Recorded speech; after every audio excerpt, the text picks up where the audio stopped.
Today is the anniversary of the day my life ended, and nobody in the world cares, so I'm sharing this story with you. I was riding shotgun with my brother and his best friend, when suddenly I heard an explosion followed by a scream that sounded like a dying animal. I quickly realized the scream was coming from me, and then noticed the agonizing pain in my head and left shoulder. I couldn't move my arm at all, and I had no clue what happened as our car was still driving. Eventually, I managed to open my eyes despite the glass shards in them, and saw the massive hole in the windshield right in front of me. I later found out that what happened was some guy decided to drop a massive rock from the bridge above directly onto an oncoming car, and that car just happened to be ours. The rock would have actually hit my head directly if I hadn't been playing Pokemon Go and hadn't been looking to the left. That rock hit me on the left side of my dome, then bounced onto my shoulder. Once I realized what happened, I calmly called 911 for myself, knowing I only had a few minutes left to call my husband and say goodbye before my brain swelled and I passed away right there. I called him immediately after, and he made me promise that I'd still dance in the rain with him. My brother pulled out of the highway and the ambulance met us at the exit, and at that point I started to have what we thought was a seizure. Turns out it wasn't.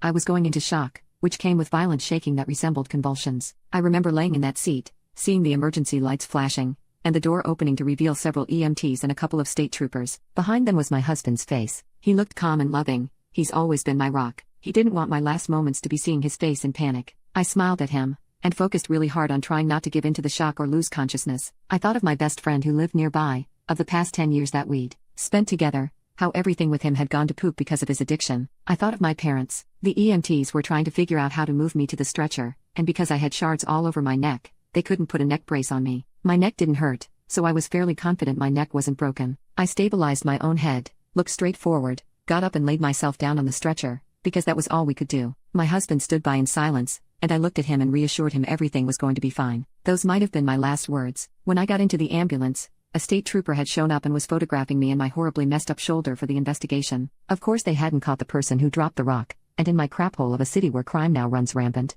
they never would. After I was strapped in and ready to go, my husband got into the shotgun seat of the ambulance, and I told him to call my parents. My mom didn't answer, so he called my father, who has always been a total piece of crap who really wouldn't care if I was here or not. He picked up, and my husband handed me the phone through the little window. After I told him what happened, he was just annoyed. It's 11 o'clock at night and we have to wake up early tomorrow. We can't talk to you now and mom is already in bed, he said. I told him there might not be a tomorrow, and said I just wanted to talk to my mom. He angrily handed her the phone, and as she complained about it being late I heard him yelling at her to hurry up in the background. I told my mom exactly what happened, but lied through my teeth and reassured her that I was going to be fine. I told her I just wanted to send her the pictures of the crime scene and my injuries. She complained that her phone was plugged in the bathroom and she was already in bed. I eventually got her to look, and her reaction was as if I just told her I got a fish hook through my thumb. She then said, "Okay, I'm going to bed now. I have to be up early in the morning, rest up." When we got to the ER, it was overfilled with patients. They didn't put a mask on me before wheeling me in. I was going to pass away anyway,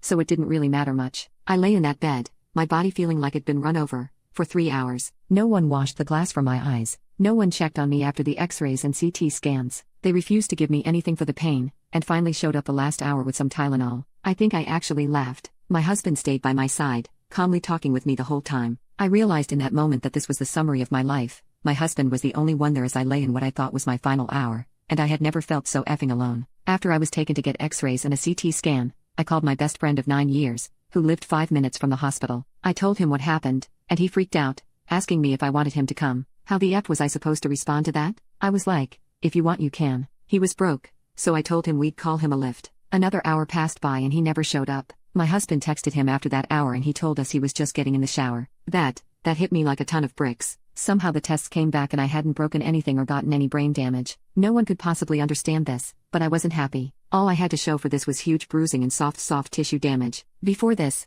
I'd suffered almost my whole life with ideation of taking my own life, debilitating PTSD from so many messed up, horrible events in my life, and a failed attempt, as well as several other chronic disabilities, both psychiatric and physical. I was bitter I'd survived. I knew I'd have to live with what happened for the rest of my life, while to everyone else besides me and my husband, it was just a neat story that they'd forget about in a few days. Another messed up experience for me to relive over and over every day till the day I die. Yay. As I was discharged I told my best friend over text to not bother coming at that point, because I was going home. The next 2 weeks consisted of me laying in my bed in the dark, sleeping mostly, and bawling to myself for the few hours I was awake each day while I tried to bring publicity to the assaults. I made a petition to try and get the city to put up nets or something, effing anything, because we were all playing Russian roulette and there had been over 200 assaults just like my one that summer. It was pointless and it went nowhere. I was just made fun of by hundreds of strangers online. I left the house once to do a requested news interview after my post about the assault went viral on Facebook. I ended up being on the news twice, and on the radio once for an interview. I had a stranger tell me in a Facebook comment that he was tired of hearing about how all females have trauma and PTSD,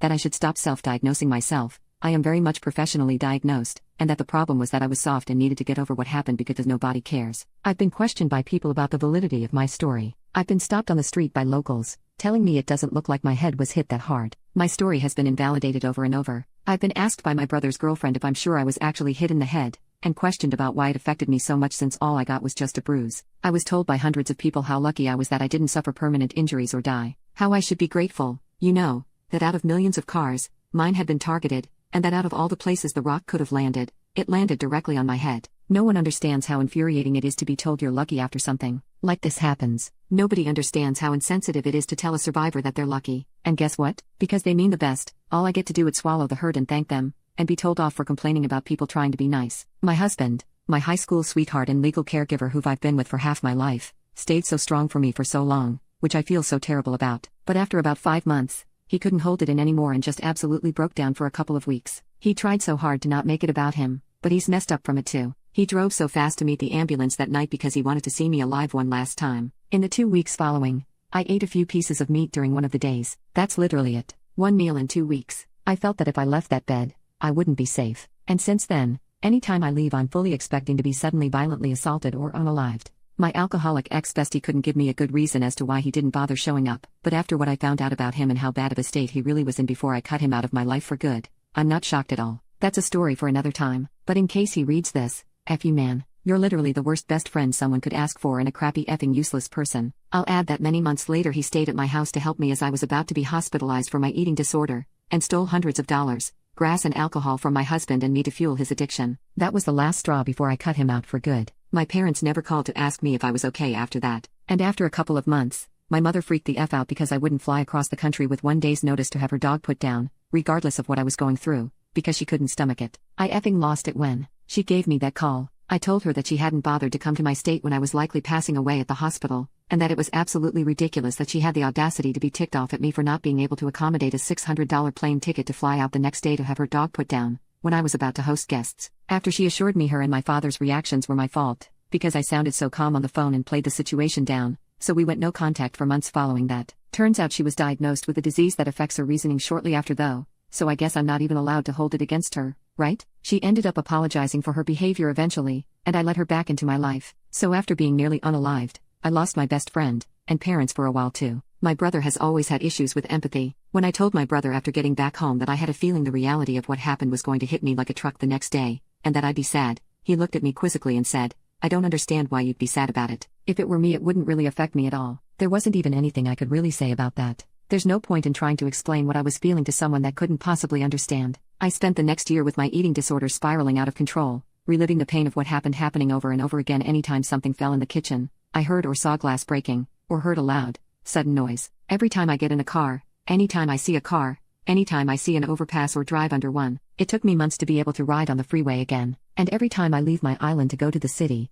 on my way back I have to drive right under where I almost lost my life. There was no justice for this. The person who almost took my life from me was never caught. Life goes on, and I've lived every day alone in the effing hell that is my head, with my husband as my only support network. Don't even ask me about how therapy went, by the way. That's a whole long other story I'm not going to get into. I look totally fine. I've got some scarring in my tissue on my shoulder that you can't see. I'm the image of a perfectly healthy, beautiful, lucky and happy woman. Today I told my mom on the phone that I was sad because it was the anniversary of the day I almost had my life taken from me. She looked at me and said, "It's not an anniversary because it's not something worth remembering."